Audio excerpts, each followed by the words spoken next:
love to just welcome everyone to this week's Citizens Climate University. It's a weekly webinar program of Citizens Climate Lobbies that provides access to in-depth training opportunities on topics related to climate change and effective climate advocacy. I'm your host, Brett Cease, and tonight we're going to be exploring how we can empower each other in our climate advocacy. And really the backstory behind this is, as individuals, we know a growing majority of Americans feel urgent about the seriousness of climate change and the importance for taking more action. And yet there is this ongoing perception gap, and we'll talk more specifically about what that term means tonight, between how strongly we might feel internally and how much we perceive those around us externally actually engaging or caring. And if we don't see others talking about this issue and taking action, we tend to assume then that other people simply just don't care. And that in turn leads to tonight's training, where we're going to hear from a variety of CCL staff and volunteers on what and how each of us can break that spiral of silence in our own lives and empower our fellow community members to live into CCL's mission of experiencing individual breakthroughs in the exercise of our personal and political power.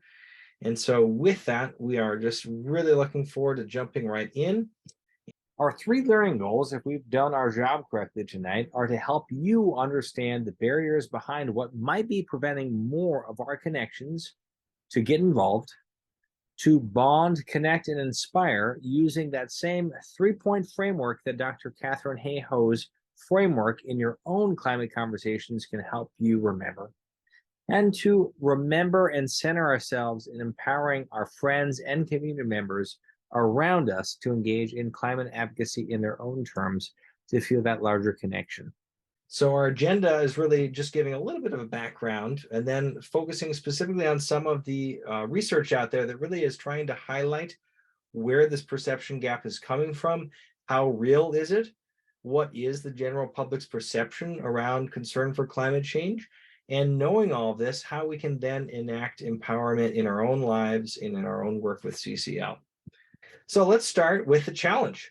For any of you that have seen Don't Look Up Yet, this powerful scene in the movie, I think, is a experience that many of us may have encountered or feel like we can identify in our own lives.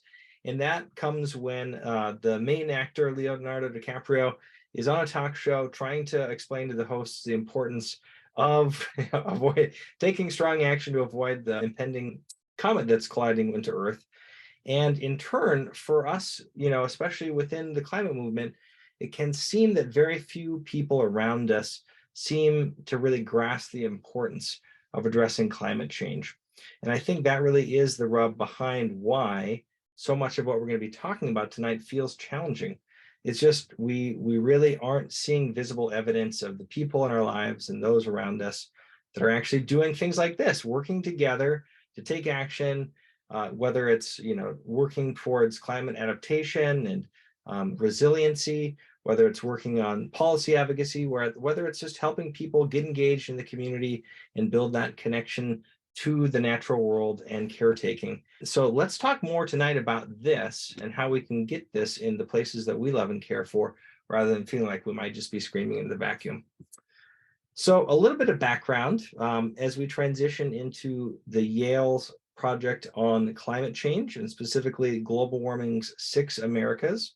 Yale's been at this a long time, and you can see here what, in their prior research, they've divided America into 6 distinct categories in terms of their group beliefs around global warming or climate change. And this is based not only on their beliefs, but their attitudes, their policy support, and their behavior about climate change. Just for fun, if you haven't done this yet, I've also put in the chat a short 6-question quiz that Yale's put together. It's actually called SASSY. And basically what it does is help you determine which of these 6 Americas you most identify with. And so feel free to do that as I'm going through tonight. But as you can imagine, the alarmed are the most engaged or very worried about global warming and strongly support climate action.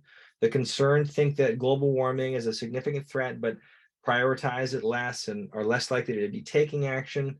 The cautious are aware of climate change, but they're uncertain about its causes, or they're not very worried about it. The disengaged, as you can see here, just stuck in traffic, are largely unaware of global warming, while the doubtful doubt it's happening or really that it's human caused and perceive it to be a low risk. And then lastly, the dismissive is the category that just firmly outright reject the reality of human caused global warming and oppose climate change policy. So why is this important to our topic tonight? Well, I would say that this division now, if you go to this next way of understanding it, and this is a beautiful tabling activity that we've seen a lot of CCLers apply locally, is that it shows just how much concern there is out there, right? Yale's been at this for a long time, and in the next slide, I'll actually show you how it's changed. But today, this study again, as of a year ago, highlights that in America, the alarmed in that category outnumber the dismissive by more than 3-1, right? 33% of Americans in that far category of being alarmed, deeply caring about climate change and taking action on it, and only less than 10% outright dismissive. And we can also see this, that about 6 in 10 Americans are either alarmed or concerned. So, and only 2 in 10 are doubtful or dismissive. So again, that numbering 3-1 advantage. And the other thing that I think is even more significant for us as climate advocates is to understand the change over time, right? So you can see that there's been significant growth in the distribution over the past 5 years. The alarm segment, it's grown 15% from 18 to 33%. And you can see again that overall Americans are becoming more worried about global warming.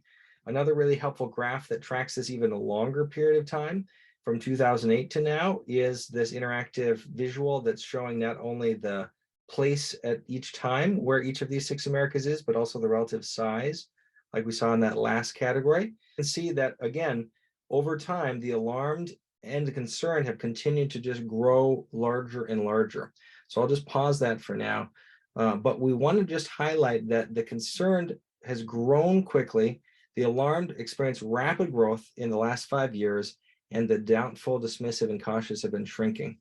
Regardless of how you categorize Americans in which of those 6 Americas, put another way, it's simple enough to remember that a strong majority of Americans are worried about global warming. This is a consistent result.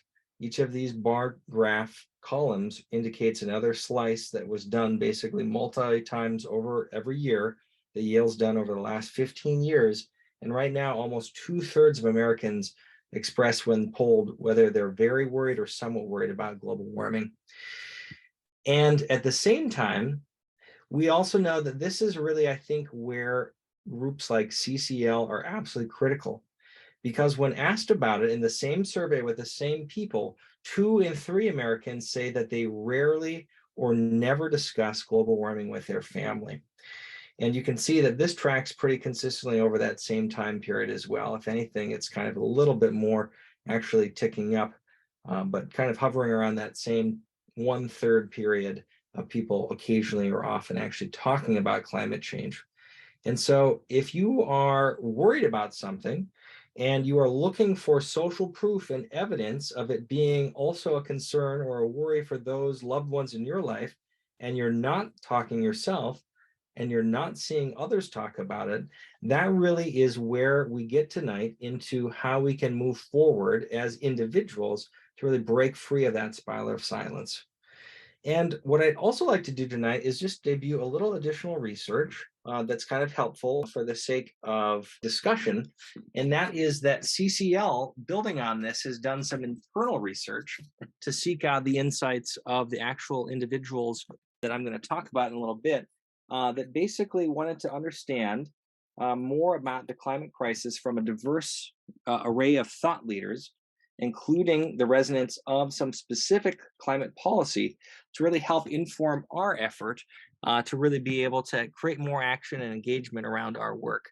So that's what this next suite of discussion items is going to be about. With this, I did want to highlight that, it's basically the next 7 or 8 slides are from this study. It's a non-randomized controlled trial, right? This is an outfit that we use to recruit 127 thought leaders across a precise list of demographic categories, political ideologies, locations, and faith throughout the country.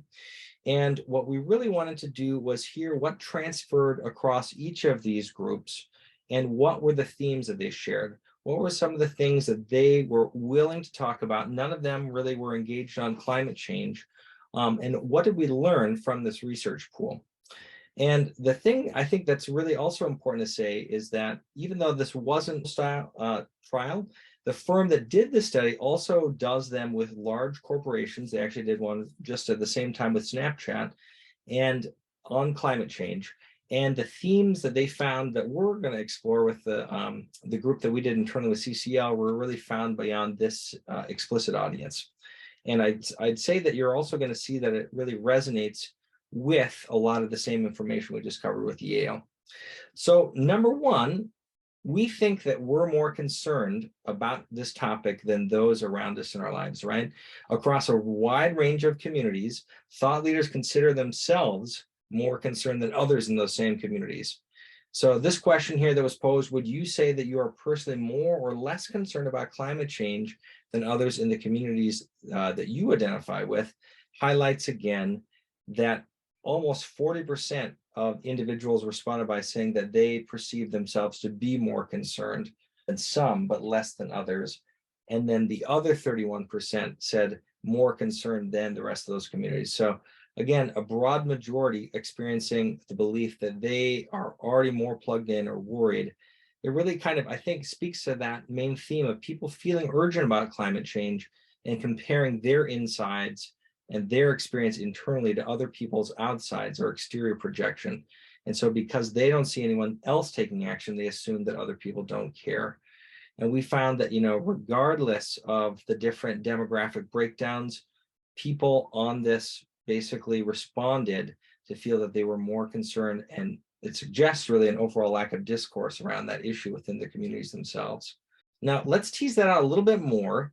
And these next three are asking the same individuals in this internal study by CCL about how urgent they feel the problem of climate change is, rated an 8.5 out of 10. How motivated they are to personally take action, you'll see a little less likely, the 10-point scale. And then how much potential they feel like even acting on it would have, again, a little less likely. So thought leaders' concerns really about climate change is higher than their motivation to address it. And respondents were more worried than they were likely to act. I'm guessing this probably resonates with your own experience with your own social circles or people in your life.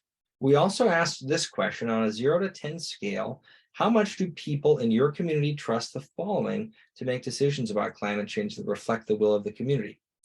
And on that 0 to 10 scale, they rated local elected officials the highest at 4.4 out of 10, not high. They also then rated their governors or state officials at 4.3 and members of Congress at 4.1. And so again, what this is doing is identifying that trust in elected officials is consistently low across lines, across levels of government, and it really was across the political lines, the racial ethnic groups that were surveyed, really throughout the different survey populations. So let's then talk about what moves them to act. Well, on a 0 to 10 scale, how much potential for impact do you think elected officials have to combat climate change? People rated that as a 7.4. And then how much impact do you think your views on climate change have on the actions your elected officials take? Less so. So again, rating the potential for impact is high in influencing elected officials to take action on climate change, but not as much as far as the belief that that action could then have an impact. A very interesting way of just highlighting again this perception of powerlessness. How can I actually be effective on an issue I care about? And does the belief in my own action actually making a difference show up when surveyed or people asking me about how I feel?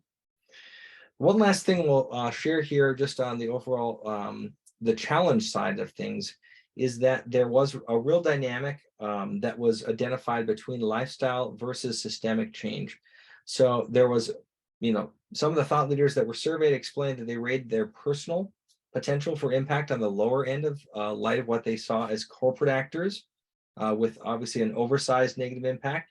That could have ranged from a sense of oil and gas companies as major polluters that weren't basically being able, they weren't paying for the pollution that they were using the open atmosphere to pollute, to concern over corporate jets or celebrities' use of them, and just really a general sense that some of these policies allow corporations to keep damaging climate, to not really be able to really shape their own long-term emissions, but just use it as a get out of jail free card. So that dynamic emerges of really what difference can I make in my lifestyle and the work that I do, whether it's recycling, driving less, conserving energy, versus this larger systemic change and the need that really undermines, I guess, the scale of the problem relative to the belief in potential for impact. The other thing that I wanted to highlight here, I don't know if others read this. This was a study that was done in Climate Communications, and I'll put a link to it in the chat over the summer. It was published. It's a great write-up in Scientific America. And basically what it identified is this perception gap that we're talking about, right? Between people that support climate policies and their perception of others around them's support. This survey basically found that people vastly underestimated public support for these measures. Obviously, we talked about the Yale program on climate change communication, showing that around 66 to 80% of people supporting a lot of these major climate mitigation policies. But in this study that I just put in the chat, it showed that basically only 37 to 43% of people were estimated to believe that. So a big reduction.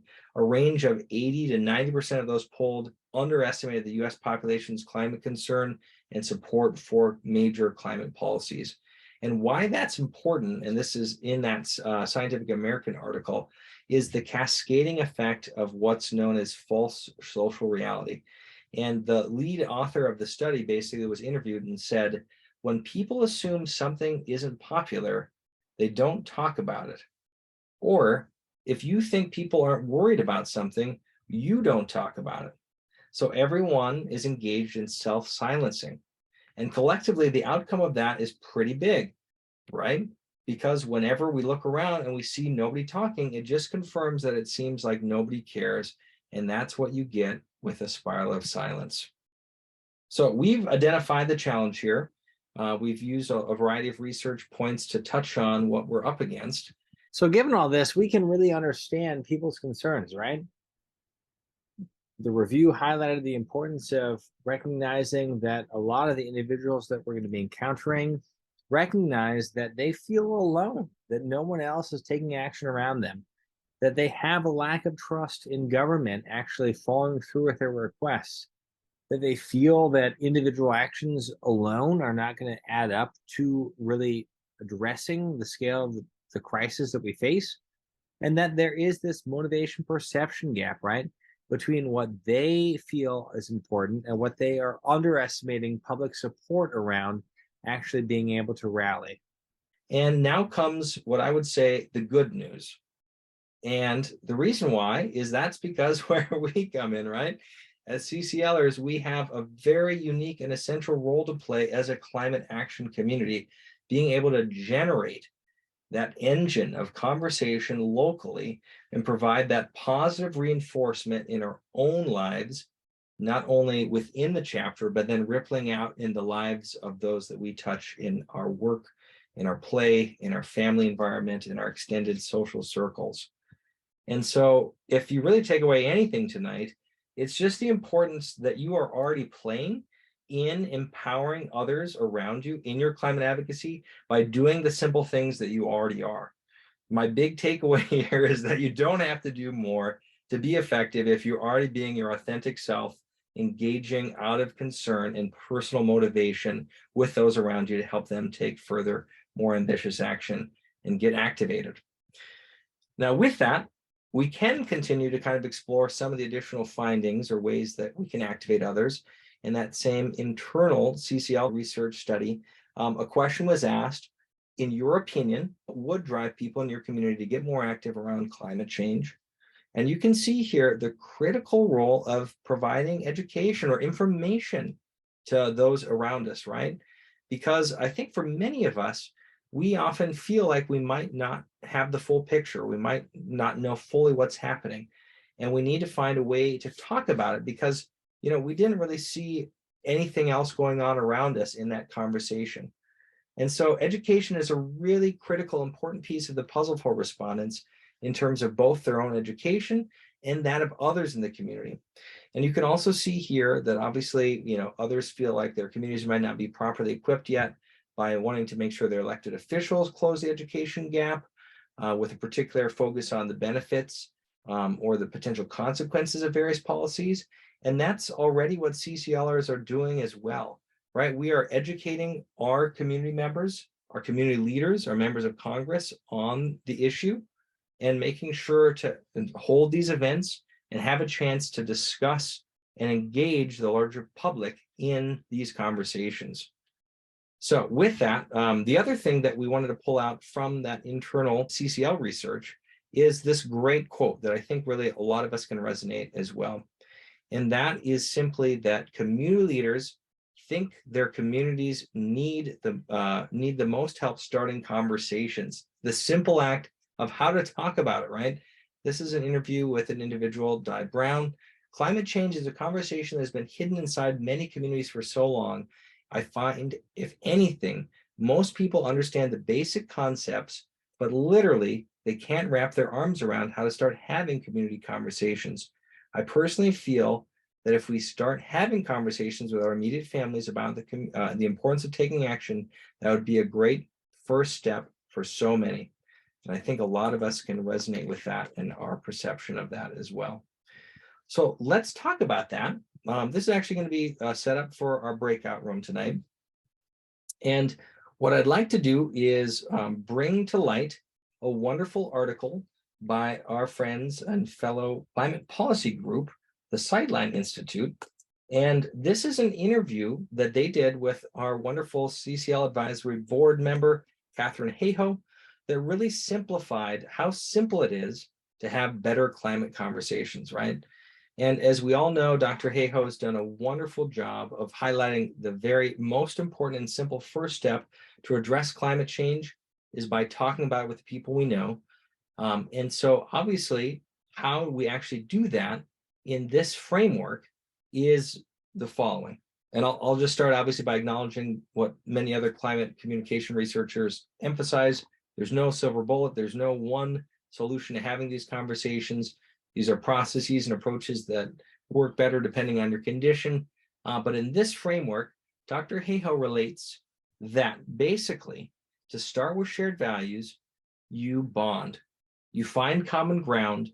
You have to start with what's important to you and your family. What got you into the climate change game, into the movement, into the actual community that you're active in? Was it your family, your community, your faith background, your work, your kids, you name it. And then from that, use that as a hook to identify what you have in common with who you're talking about. Concerns about health impacts, jobs, shared experiences as parents or as community members that are impacted by more extreme weather events, you name it. And we're going to dive into looking for examples of how to do that in just a little bit, because I know looking around the room, we're already experts. So then number 2, connect. Show why climate matters. Talk about climate change and how it affects the things that everyone cares about, close to home with local examples. For instance, you could discuss how smoke from regional wildfires filled the air across the state and triggered kids' asthma in your own neighborhood. You could specifically connect to the wonderful resources and tools that you have available on CCL Community or any of the other climate research places that are helping tell that story and bringing it home. So it's not just far off feeling in both time and place, but showing up in your own life. And then lastly, you also want to inspire, right? One of the key things that Dr. Hayhoe does a wonderful job of reminding us is that sharing scary facts alone about climate change doesn't motivate people to take action. If we don't know what to do, scary facts don't activate us. They just paralyze us. It's the way our brains are wired. And so to associate forward action, we need to produce hope, not dread, to encourage our friends around us and to be that inspiration, right? So you need to demonstrate working solutions. Talk up the real life ways that supporting a policy like carbon fee and dividend can help people, leading to more affordable clean energy, saving us money and waste and time. Talk about the real world implications of how the Inflation Reduction Act is going to make energy efficiency improvements in your house, heat pumps, electric vehicles more affordable, and link those stories and success stories back to the shared values you found earlier in that conversation, right? That you've already bonded and connected over. Why does a carbon fee and dividend matter to you and your connection?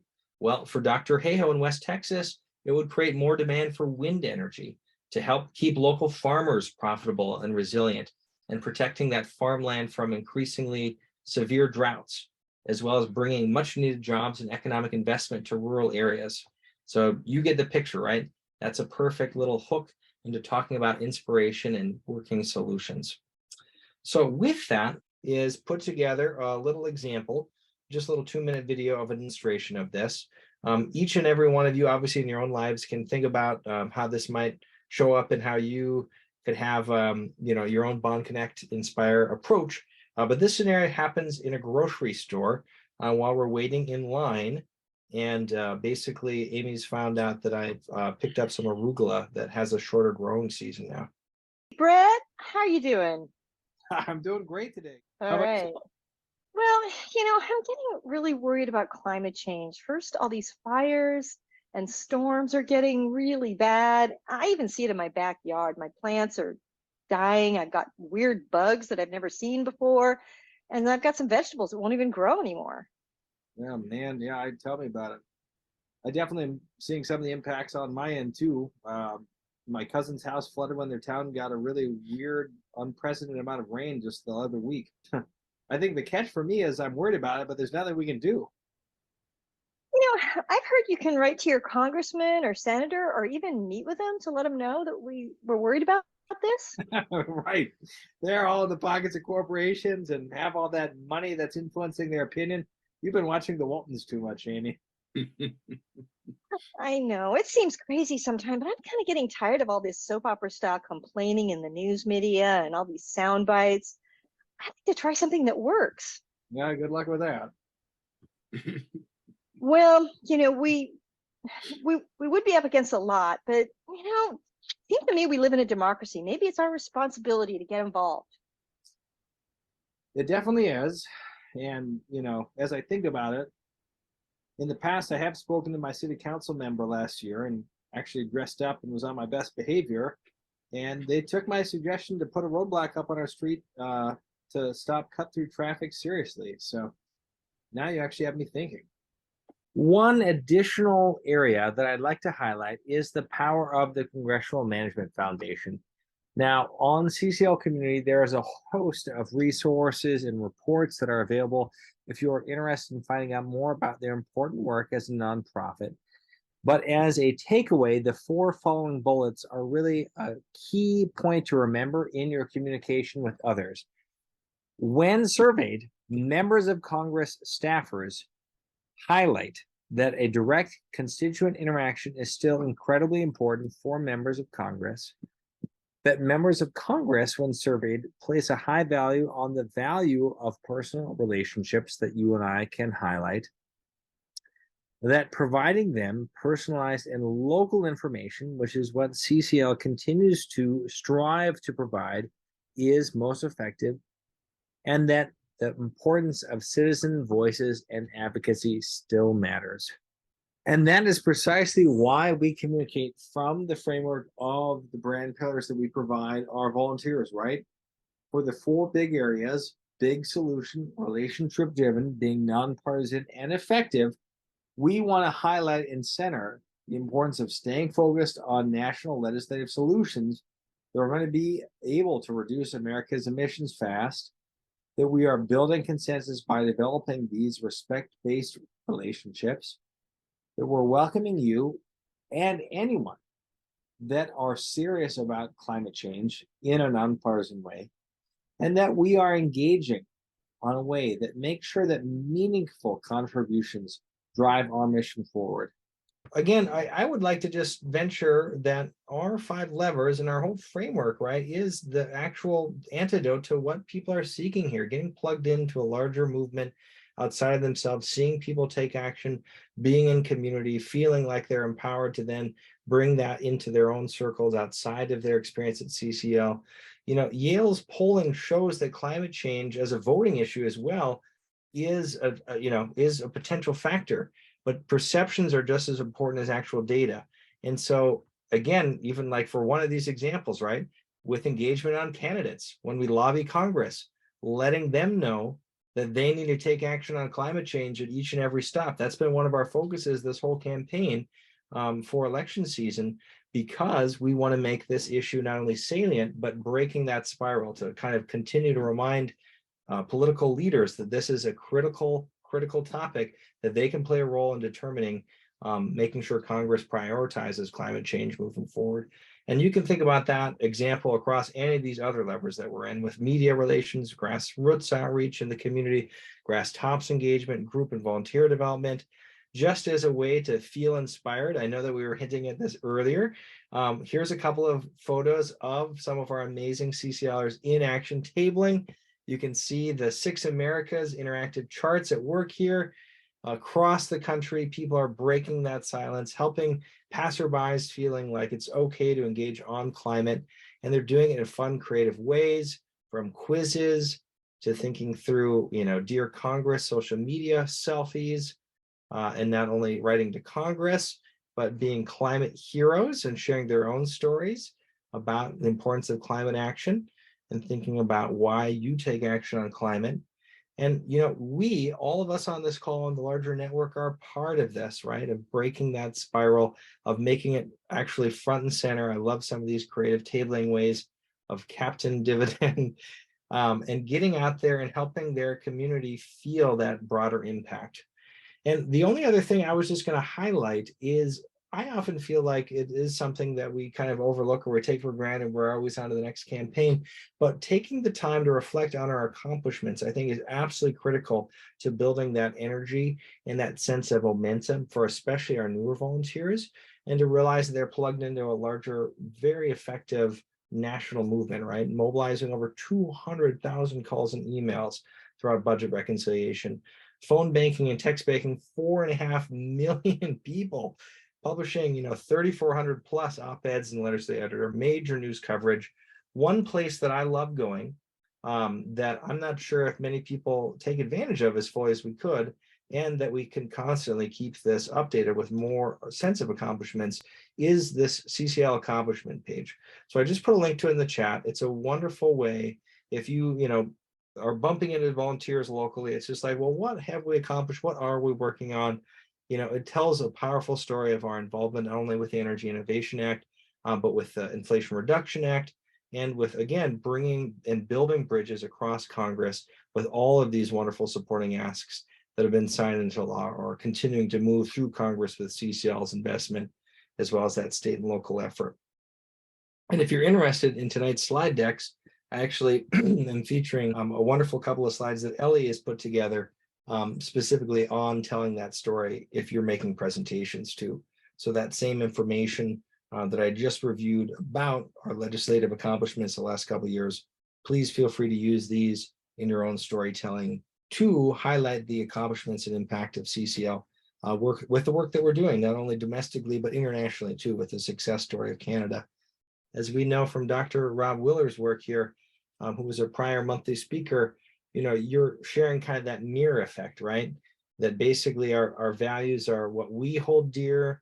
And he's basically saying folks struggle to understand the perspective of someone with a fundamentally different set, because basically we're constantly projecting what we are thinking.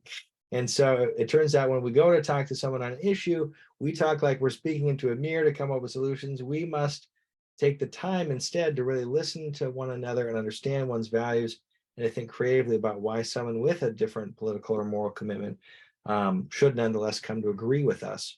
And so really, I think just highlighting that acknowledgement and the importance of good listening, like you said, and then that empathy and respect is critical if we are to sew our country back together.